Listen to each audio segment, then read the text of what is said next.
Nanawagan naman si Pangulong Bongbong Marcos sa mga Pilipino na panatilihing malinis ang Ilog Pasig sa oras na matapos ang 3 taong rehabilitasyon nito. Ayon sa Pangulo, sa patuloy na pagtutulungan ng mga Pilipino ay posible itong matulad sa mga sikat na waterways sa buong mundo. Narito ang ulat ni Lef Narciso. Target tapusin sa loob ng 3 taon ang Pasig River Urban Development Project. Binanggit ito ni Pangulong Ferdinand Marcos Jr. sa inaugurasyon kagabi ng Phase 1 ng Old Downtown segment ng proyekto sa Intramuros, Maynila.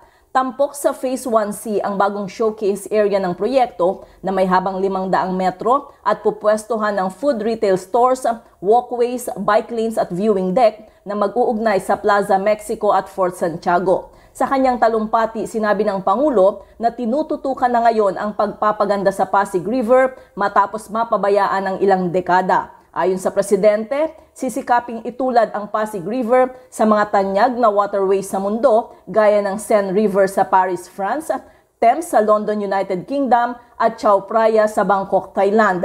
Kaya naman umapela si PBBM sa mga Pilipino na panatilihin ang kalinisan ng Pasig River kapag natapos ang rehabilitasyon. Fellow Filipinos, it is a new era of revival and resurgence for our country. This is an exciting time for us all as we bring back the glory of our nation little by little. Let us rally behind this advocacy and contribute in our own way to save the Pasig River, supporting and participating in the efforts government and its partners get to help maintain its cleanliness, and that will go a long way. Let us work together, make this happen. Matatandaang noong Enero unang binuksan ang Phases 1A at 1B ng proyekto na kumakatawan sa 250-meter commercial walkway na nagdurugtong sa MacArthur Bridge at Jones Bridge sa Maynila. Para sa MBC TV Network News, ito si Lef Narciso, sama-sama tayo Pilipino.